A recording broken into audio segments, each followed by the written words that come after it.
नमस्ते दोस्तों, आज हम एक अद्भुत यात्रा पर निकलने वाले हैं जो हमें तारों के जीवन चक्र के विभिन्न चरणों से परिचित कराएगी। ये यात्रा न केवल ज्ञानवर्धक है बल्कि बेहद रोमांचक भी है। आज मैं आपको तारों की अद्भुत जीवन यात्रा के बारे में बताने जा रहा हूं। तारे कैसे बनते हैं, ये प्रक्रिया कितनी जटिल और सुंदर होती है, ये जानना वाकई दिलचस्प है। आइए इसकी शुरुआत करते हैं। तारों का जीवन चक्र कई चरणों में बंटा होता है और हर चरण अपने आप में एक कहानी कहता है। सबसे पहले नेब्यूला। जी हाँ, नेब्यूला यह वह जगह है जहां तारे जन्म लेते हैं। नेब्यूला अंतरिक्ष में गैस और धूल का विशाल बादल होता है जो देखने में बेहद खूबसूरत होता है। अंतरिक्ष में गैस और धूल का विशाल बादल, यह बादल विभिन्न तत्वों से मिलकर बना होता है जिनमें हाइड्रोजन और हीलियम प्रमुख हैं। नेब्यूला का आकार और रंग भी अलग अलग हो सकते हैं। ये वही जगह है जहां तारे जन्म लेते हैं। फिर आता है प्रोटोस्टार। नेब्यूला के अंदर गुरुत्वाकर्षण के कारण गैस और धूल का संकुचन होता है जिससे एक प्रोटोस्टार बनता है। नेब्यूला के अंदर गुरुत्वाकर्षण के कारण गैस और धूल का संकुचन होता है। यह प्रक्रिया लाखों सालों तक चलती रहती है और अंततः एक प्रोटोस्टार का जन्म होता है। इससे एक प्रोटोस्टार बनता है। प्रोटोस्टार तारे बनने की पहली कड़ी है। यह एक युवा तारा होता है जो धीरे धीरे अपने अंदर ऊर्जा का संचार करता है। यह तारा बनने की पहली कड़ी है। प्रोटोस्टार के बाद तारा मुख्य अनुक्रम तारा बनता है।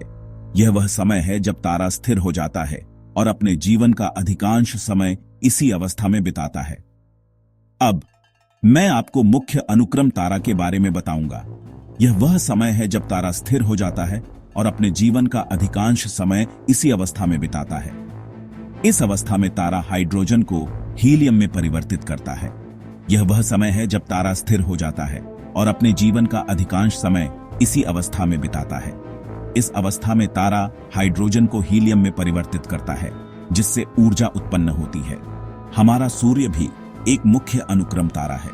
यह अवस्था तारे के जीवन का सबसे लंबा चरण होता है जो करोड़ों सालों तक चल सकता है। अगला पड़ाव है रेड जाइंट। जब तारे के अंदर का हाइड्रोजन खत्म हो जाता है तो तारा बड़ा और लाल हो जाता है। इसे रेड जाइंट कहते हैं। जब तारे के अंदर का हाइड्रोजन खत्म हो जाता है तो तारा बड़ा और लाल हो जाता है।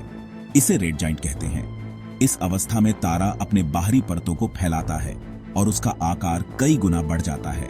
इसे रेड जाइंट कहते हैं। यह दृश्य बहुत ही मंत्रमुग्ध करने वाला होता है। रेड जाइंट के बाद आता है प्लैनेटरी नेब्यूला। यह दृश्य बहुत ही मंत्रमुग्ध करने वाला होता है। रेड जाइंट के बाद आता है प्लैनेटरी नेब्यूला। तारा अपनी बाहरी परतों को छोड़ देता है जिससे एक सुंदर चमकदार बादल बनता है। रेड जाइंट के बाद आता है प्लैनेटरी नेब्यूला।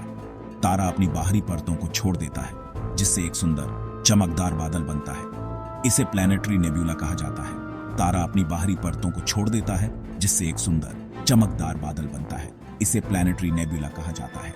यह बादल विभिन्न रंगों में चमकता है और देखने में बेहद आकर्षक होता है।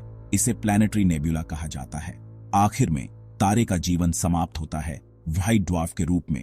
आखिर में तारे का जीवन समाप्त होता है व्हाइट ड्वार्फ के रूप में। ये एक छोटा, ठंडा और चमकदार तारा होता है जो धीरे धीरे अपनी चमक खो देता है।